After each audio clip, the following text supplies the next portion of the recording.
저는 어릴 때부터 엄마의 기억이 그렇게 선명하지 않았어요. 단지 저를 볼 때마다 불러주는 억양, 그리고 장례식장, 그 정도 기억이 납니다. 어른들이 저를 불쌍하게 보셨던 눈빛, 그리고 아버지의 눈물. 그때 당시에는 아버지가 왜 우는지도 잘 몰랐던 것 같은데, 커가면서 저도 스스로 깨닫게 되더라고요. 아버지는 참 어머니를 많이 사랑했습니다. 하루하루 너무 힘들어하는 모습이 보였었거든요. 물론 저를 보살피기도 하셨지만 엄마가 돌아가신 이후로는 아버지의 밝은 모습을 보는 게 힘들었어요. 아버지는 회사를 경영하고 계셨기에 아무래도 저를 보는 시간은 줄었었죠.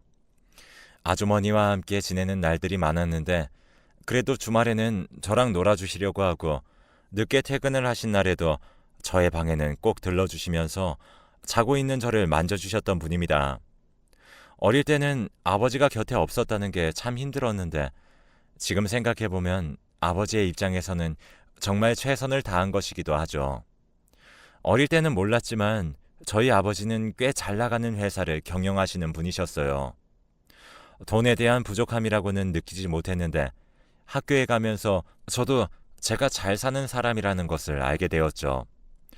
그렇게 저는 중학교부터 시작해서 차차 성장을 하기 시작했습니다. 머리도 커가면서 아버지에 대해서 이해도 해보고 나름 큰 간은 아니라서 청소년 시기에 그렇게 큰 반항도 해보지 않았죠. 무엇보다 아버지가 저에게 참 잘하셨어요. 주변에서 보면 아버지와 대화가 없는 친구들이 상당히 많았는데 저희 아버지는 늘 퇴근하고 오시면 저의 안부를 묻고 저의 일과를 묻는 게 일상이었으니까요. TV를 보면서 조용조용히 기도하고 잔잔하게 웃는 날들도 많았습니다. 아버지는 거의 어머니가 돌아가시고 5, 6년 정도는 힘들어 하셨던 것 같아요. 어머니의 기일은 꼬박꼬박 챙기셨고 정말 정성스럽게 상을 준비하시더라고요. 어머니의 제삿날이면 아버지가 늘 일찍 와 계셨고 그날은 아버지가 차리는 음식들도 이것저것 먹어볼 수 있었습니다.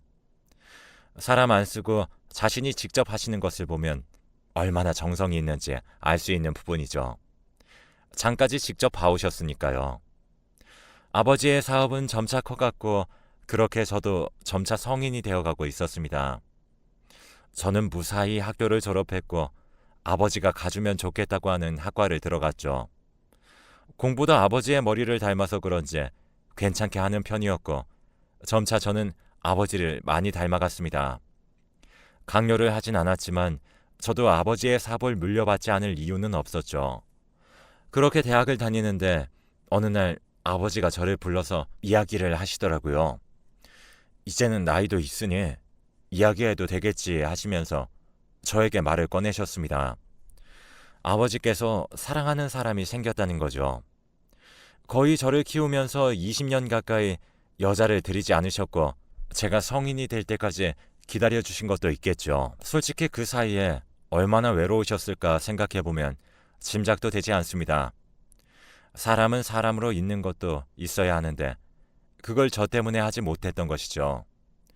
언제 누군가 치고 올라올지 모르는 대표의 자리, 그리고 자그마한 아들, 어디에도 이야기를 할 곳이 없었다는 거, 그리고 외로우셨을 거라는 걸 이야기를 꺼내는 순간 알겠더라고요. 저는 아무 말도 하지 않고 묵묵히 아버지의 말을 듣게 되었습니다. 아버지는 좋아하는 사람이 생겼고 저만 괜찮다고 하면 함께 살아보고 싶다고 말을 조심스럽게 꺼냈죠. 저는 당연히 알겠다고 했습니다. 저를 기다려준 것을 알았던 것이죠. 아버지가 고른 사람이었기에 그렇게 믿었습니다. 처음으로 외식을 하는 자리에서 새어머니를 처음 보게 되었는데 정말 단아하고 곱다는 말이 참 딱 어울리더라고요. 너무나도 순수해 보이셨고 하나하나 기품이 있으시면서 아버지를 챙기시는 게 너무나도 많이 보였어요. 그리고 아버지의 웃는 모습을 너무나도 많이 마주 볼 수 있었습니다. 서로 챙겨주는데 보는 제가 다 좋더라고요. 저의 의견은 그렇게 크게 내세우고 싶지 않았기에 저는 두 분을 그대로 받아들였죠. 저희는 함께 살게 되었습니다. 저도 너무 어릴 때 이별해버린 엄마이기에 처음에는 어머니라는 말이 안 나오기도 하고 좀 어색했어요. 아주머니께서는 다행히도 저의 그런 마음을 헤아려 주시고 당분간은 입에 붙을 때까지 아줌마라고 불러줘도 괜찮다며 저를 이해해 주셨죠. 아버지께서도 그렇게 말씀하셨고요. 처음부터 너무 다가가려고 하면 힘들 것 같다며 차근차근 해나가자 했죠. 저희 집은 2층으로 되어 있어서 원래는 1층을 아버지 방, 저의 방 이렇게 나누어져 있었어요. 2층은 공부방이나 아버지의 서재가 있었는데 대대적인 공사를 하고 새어머니께서 들어오셨죠. 1층은 이제 부부의 침실, 아버지의 서재 이렇게 만들어졌고 저는 2층을 쓰게 되었습니다. 그래도 나름 2층을 따로 쓰니 좋기도 좋았어요. 그 전에는 아버지에게 혹시라도 무슨 일이 있을까 계속 1층을 썼었거든요. 이제는 아버지에게도 사람이 있으니 안심도 되었기에 잘 지냈습니다. 정말 아줌마는 착했고 저의 밥까지 다 해주시고 저에게 다가오려고 노력을 많이 했죠. 그렇게 저는 아버지와 새어머니의 보살핌 속에서 졸업을 하고 아버지의 회사로 무사히 들어갔어요. 물론 저도 면접 다 보고 들어갔습니다. 아버지께서도 그냥 들어오는 것은 용납할 수 없다고 하시더라고요. 하나하나 처음부터 꼼꼼하게 배워야 자리를 지킬 수 있다며 거기서 탈락한다면 회사도 절대 줄 수 없다는 말이었죠. 저도 그게 훨씬 더 바른 것이라고 생각했습니다. 회사를 한참 열심히 다니고 있을 무렵 유독 눈에 띄는 아가씨가 하나 있더라고요. 회사 앞 카페에서 늘 보이는 아가씨였는데 그렇게 예쁠 수가 없었습니다. 정말 분위기 자체가 단아하다는 말이 와닿고 눈길이 계속 가더라고요. 그리고 우연하게 눈도 마주칠 때도 있었고요. 늘 아침에 커피 한 잔 먹으러 가기도 했었지만 그녀를 보러 간 이유도 있었습니다. 하루하루 보는데 정말 날마다 늘 차분하게 책을 읽고 있으시더라고요. 메뉴는 늘 똑같이 말이죠. 거의 한 달 정도 그렇게 봤던 것 같아요. 그러던 어느 날 제가 아침에 서류를 볼 게 있었는데 카페에 잠시 앉게 되었죠. 그날은 그녀가 안 보이더라고요. 오늘은 일이 있나 보다 하고 그렇게 서류를 한참 보고 있을 때 저의 앞에 누가 앉았어요. 그녀였죠. 가까이서 보니 더 매력적이더라고요. 살면서 그렇게 예쁜 여자 처음 본 것 같았어요. 안녕하세요 하는데 저도 모르게 고개를 숙이면서 안녕하세요를 했네요. 그녀는 저의 행동을 보고 피식 웃더라고요. 그렇게 그녀와의 인연은 시작되었어요. 처음에는 그렇게 다가왔고 연락처까지 교환을 하게 되면서 저는 점차 퇴근을 하면 그녀를 보러 가는 것이 일상이 되었었죠. 제가 회사의 말단 직원이라고 해도 그녀는 그런 거 상관없다고 하면서 저를 응원했고 도시락도 싸다 주고 정말 지극정성으로 저를 좋아해 주더라고요. 정말 이런 여자를 어디 가서 만나볼 수 있을까 싶을 정도로 잘해 주었습니다. 여기서 이야기를 안 해서 그렇지만 저도 대학 다니면서 학교 다니면서 연애해 봤었어요. 그런데 그 중에서도 정말 이렇게 잘해주는 사람은 처음이었거든요. 다른 사람들과는 다르게 무조건 남자가 낸다고 하는 생각도 없었고 자기가 월급을 받았다고 하면서 돈을 내기도 했었고 어느 날은 풀코스로 자기가 쏜다고 하면서 모든 데이트 비용을 다 낸 적도 있었죠. 그것 또한 말단 사원이었던 저를 배려하는 모습으로 보였었어요. 그리고 어느 정도 지나서 왜 그렇게 카페에 있었냐고 했었는데 자기도 처음에 저를 보고 반했다고 합니다. 매번 카페에 있으면 언젠가 한 번은 말을 걸겠지 했는데 시선은 보는 것 같은데 말을 안 걸었대요. 그래서 어느 날 자기보다 먼저 와 있길래 그냥 그날은 넘어가면 안 될 것 같아서 제 자리에 앉아버렸던 것이랍니다. 굉장히 여유 있어 보였지만 그녀도 그때 앉아놓고 머리가 하얗게 되었다고 해요. 안녕하세요 한 것도 잘 기억나지 않는다며 그렇게 웃으면서 이야기를 하더라고요. 그렇게 저는 이 여자와 결혼을 하기로 마음먹었습니다. 정말 하루하루 갈수록 너무 잘했고 무엇보다 정말 이 사람과 살면 오랫동안 행복할 수 있을 것 같았어요. 그 전까지도 제대로 이야기를 하지 못했었는데 결혼을 하자고 말하면서 저의 이야기를 하게 되었습니다. 아버지가 계시고 어머니는 새어머니이며 아버지가 제가 다니고 있는 회사의 대표라면서 말이죠. 그랬더니 상당히 놀라워했던 그 사람. 그리고 자신은 부모님이 어릴 때 교통사고로 두 분 다 돌아가셨다고 하더라고요. 저희 집에서 찾아뵙고 인사를 드리기로 하고 저는 여자친구의 부모님이 계신다고 하는 곳을 찾아가서 절도 하고 그렇게 이야기를 했습니다. 잘 지켜줄 테니 걱정하지 말라고 말이죠. 그렇게 눈물을 보이던 그녀. 저는 그녀와 결혼을 하게 되었습니다. 아버지도 제가 좋아하는 여자라고 하니 딱히 반대가 없었고 어머니는 특히나 너무 좋아하시더라고요. 자식도 생겼는데 며느리까지 생긴 기분은 저는 모를 거라고 하면서 정말 한바구음을 지어주셨습니다. 그리고 결혼을 하고 나서 아내도 일을 배우고 싶다고 하면서 경력직을 내세워 저희 회사로 들어오고 싶다고 이야기를 하더라고요. 물론 같은 계열의 회사였기에 아버지는 흔쾌히 수락을 하게 되었습니다. 단지 과정을 배우는 것들은 똑같더라고요. 딱히 혜택은 없고 경력을 그대로 쳐서 똑같은 직급으로 입사를 하게 되었던 거죠. 며느리라고 해도 못하게 된다면 승진이나 다른 것들은 없으니 명심하라는 말과 함께 그렇게 저희 쪽으로 합류를 하게 되었죠. 정말 하루하루 행복했습니다. 가정이 완성된 것 같았고 아내도 아버지와 어머니에게 너무나도 잘했으며 하루하루 정말 가족들과 함께 산다는 게 어떤 뜻인지 알겠더라고요. 그러던 어느 날 주말이었습니다. 모처럼 어디를 갈까 생각을 하다가 오랜만에 집에서 늘어지게 낮잠을 자고 휴가를 좀 보내보자고 하면서 아내와 집에 있었던 날이었죠. 낮잠 좀 자려고 누웠었는데 다급한 전화가 한 통 왔었습니다. 아버지께서 병원에 계신다는 소리였죠. 그렇게 급하게 부랴부랴 뛰어갔는데 아버지는 주무시고 계셨고 다행히도 생명에 지장은 없으시다고 하더라고요. 저희 집안이 호두 알레르기가 있는데 어머니께서 첨가물에 호두가 들어있는 것을 모르고 아버지께 드린 것이었습니다. 소량으로 첨가되었다면 그렇게 크게 심한 건 아니었는데 아버지도 점차 나이가 들다 보니 조금 더 충격이 크셨던 모양이에요. 다행히 아버지는 이러한 일을 대비해서 핸드폰의 버튼 하나만 누르면 바로 아버지를 모시는 기사님과 연결이 된 것이 있었는데 그걸 잘 썼던 모양이에요. 이런 사태를 대비해서 미리 아버지께서 만들어 놓으셨던 거죠. 제가 도착한 지 얼마 지나지 않아서 아버지는 그렇게 깨어나셨습니다. 저는 바로 아버지의 손을 잡았죠. 수척해진 모습을 보니 마음이 아렸습니다. 아버지께서는 입원한 김에 조금은 쉬고 싶다고 하시면서 그렇게 병원에 며칠 더 입원을 하셨습니다. 좋다고 하는 영양제 맞으면서 조금 더 쉬시라고 하고 저는 회사 일이 바빠졌지만 조금 더 배울 수 있는 계기가 되었죠. 그렇게 며칠이 지났습니다. 아버지께서는 병원에 꽤 계셨고 그리고 저는 바쁜 생활을 하고 있었죠.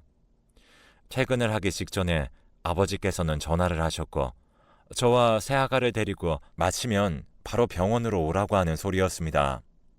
굉장히 어두운 목소리에 저는 잠시 당황을 하기도 했었습니다. 또 무슨 일이 있는 건가 싶기도 했고 아버지의 전화를 받고는 일도 손에 잡히지 않아 바로 아내를 데리고 그렇게 아버지의 병원으로 향했습니다. 놀랍게도 병원에 도착을 하니 새어머니께서 무릎을 꿇고 아버지에게 빌고 계시더라고요. 저도 놀라서 아버지 하고 외쳤습니다. 그러자 정말 생전 보지도 못했던 무서운 아버지의 얼굴로 아내에게 소리를 치더라고요. 너도 이리로 와서 꿇어! 영문을 알지 못했습니다. 갑자기 이러는 이유를 몰랐고 아내도 어벙한 표정이었습니다. 그러자 아버지께서 다시 이야기를 하더라고요. 김준아! 아내를 보며 똑똑히 이야기를 하시더라고요. 하지만 저희 아내의 이름은 그게 아니었습니다. 왜 다른 이름을 부르고 아내를 쳐다보는지 이해가 전혀 가지 않는 상황. 당황을 너무 하다 보니까 솔직히 물어봐야 하는데 질문도 나오지 않더라고요. 아내는 갑자기 아버지가 부르는 이름을 듣자 다리에 힘이 풀린 듯 스르륵 주저앉았어요. 그리고 새어머니께서 말씀하셨죠. 준하는 아무 잘못 없어요. 이게 대체 무슨 일일까 정말 수도 없이 많이 생각했었습니다. 그제서야 아버지께서 이야기를 하시더라고요. 새어머니와 저희 아내는 모녀 사이였고 저희의 재산을 노리고 의도적으로 접근한 사기꾼들이었습니다. 너무 철저하게 준비가 되었고 신분까지도 완벽하게 세탁을 했기에 누구 하나 의심을 할 여지가 없었던 것이죠. 아버지께서 아시게 되었던 경로가 더 기가 막혔습니다. 집에 들어오면서부터 아버지의 음식은 자신이 하고 싶다고 하시면서 아주머니께서도 요리는 따로 하지 않게 되었습니다. 그리고 이것저것 체크한답시고 알레르기나 다양한 부분에 대해서 물어봤죠. 특히나 견과류의 경우 쇼크로 이어지는 부분이 상당히 많은데 그것 때문에 아버지도 상당히 조심하는 부분이었습니다. 하지만 엇나가게 되었던 게 바로 기사님과의 연락이었던 거죠. 호흡곤란이 오면 자신부터 찾을 줄 알았던 아버지가 기사를 먼저 불렀던 것입니다. 그것부터 잘못되기 시작했던 거죠. 그렇게 아버지는 응급처치로 인해서 빠르게 회복을 할 수 있었고 그것까지는 어머니도 알지 못했고 정말 미스였습니다. 물론 그건 어릴 때부터 혹시나 몰라서 아버지가 해오던 장치였고 저에게도 그 장치는 늘 설치가 되어 있었습니다. 그렇게 정신을 차리는데 희미하게 들리는 목소리가 있었다고 합니다. 바로 어머니였는데 자신이 깨어난지도 모르고 그렇게 통화를 하고 있었던 거죠. 저의 이름이 나오면서 이야기를 했답니다. 준하라는 이름을 부르면서 저의 이름과 함께 부르니 무언가 이상하다고 느낀 아버지는 깨어나서도 무언가 잘못되었다고 느끼게 된 거죠. 그렇게 병원에 있는 척하며 기사님을 통해서 어머니에 대한 이야기를 알아보게 되었고 너무나도 깨끗한 과거, 조작했을 정도의 과거를 알게 되었다고 합니다. 그래서 더욱더 파고들었다고 하죠. 하나하나 뒤집어 보니까 결국에는 나오는 과거들이었고 대충 자신이 쓰러진 시간을 계산하고 통화를 했던 사람을 찾으려고 알아보게 되었죠. 그랬더니 놀랍게도 자신의 며느리의 번호가 떴던 것입니다. 과거에 딸이 하나 있었는데 혹시나 싶어 뒤져보니 그녀의 딸이었던 거죠. 둘 다 의도적으로 접근을 했던 것입니다. 그녀는 모든 것을 다 알고 있었고 저에게 처음부터 의도적이었으며 이미 둘 다 사기 전과가 꽤나 있는 사람들이더라고요. 정말 소름이 끼쳤습니다. 아버지는 회사의 대표였던 것이었죠. 어느 하나 허투루 넘어가지 않고 머리를 써서 증거를 차곡차곡 모아서 모든 퍼즐이 맞춰질 때 저를 부른 것이었습니다. 더 가관이었던 것은 아내가 점차 아버지의 곁으로 기어가더라고요. 그러면서 아버지의 다리를 붙잡고 자신은 정말 저를 사랑해서 그랬다며 울고불고 매달리기 시작했죠. 그랬더니 아버지께서 코웃음을 치더라고요. 너는 네 자식한테 부끄럽지도 않니? 그 엄마의 그 딸에 너희 딸도 그렇게 컸으면 좋겠어? 아내도 결혼을 한 유부녀였습니다. 어릴 때 사고를 쳐서 낳은 딸이고 나이도 꽤 있더라고요. 사기 결혼을 당했던 거죠. 그저 저에게 잘해준다는 것 하나로 그렇게 제가 홀랑 넘어갔었던 것입니다. 그렇게 모든 것이 밝혀지자 아내는 발악을 하기 시작하는데 온갖 욕을 하면서 저희 부자를 욕하기 시작하더라고요. 약간 될 대로 되라는 식이었던 것 같은데 대충 욕을 하면서 너희 부자들한테 드린 시간이 얼만데 그렇게 발악을 했었습니다. 나중에 알게 된 것이지만 그동안 조막조막한 사기를 치면서 그렇게 살았는데 저희 건이 제일 컸던 것 같더라고요. 그리고 무엇보다 저희에게 접근을 하기 위해서 몇 년 전부터 알아봤었고 어머니가 없다는 것도 알았으며 둘이 원래는 상당히 닮았었는데 저희 때문에 둘 다 다르게 성형까지 한 얼굴이라고 합니다. 나중에 경찰서에서 증명사진을 봤는데 정말 못 알아보겠더라고요. 그렇게 저는 사기 결혼 무효 소송을 바로 진행했습니다. 너무 정 떨어지는 모습을 봐서 그런지 정말 미련도 없더라고요. 몇 번이나 저희 집에 찾아와서 무릎을 꿇고 빌고 아이 같이 키우자는 등 여러 가지 말도 했었는데 그녀라고 생각이 안 될 정도로 비참해 보이더라고요. 제발 제가 가지고 있는 기억들을 깨지 말라고, 제발 사라져 달라고 그렇게 그녀도 빌고 저도 빌었습니다. 다행히 무효 소송은 잘 진행이 되었고 지금도 저는 상처를 안고 살아가고 있습니다. 몇 년이 지난 이야기이긴 하지만 아직까지도 정말 충격적이었던 기억이네요. 아버지께서는 그 이후로 그냥 회사나 경영을 하면서 나중에 제가 결혼을 하게 된다면 손주나 보고 사신다고 합니다. 그때 당시의 기억들은 좋았기에 그대로 남겨두고 더욱더 좋은 인생 경험을 배웠다고 하시면서 앞으로 더 조심하고 살아야겠다고 하시더라고요. 물론 상처도 있겠지만 저희는 그 사람들 때문에 좀 더 단단해진 것 같습니다. 정말 세상 사는데 기막힌 일들이 많이 일어나더라고요. 지금도 생각해보면 그렇게까지 했어야 했나 싶습니다. 그 이후로 사람에 대해서는 무조건 조심하는 버릇까지 생겨버렸네요. 지금은 잘 살고 있으니 너무 걱정하지 않으셔도 됩니다. 긴 글 읽어주셔서 감사하고 좋은 일만 가득하시길 바라겠습니다.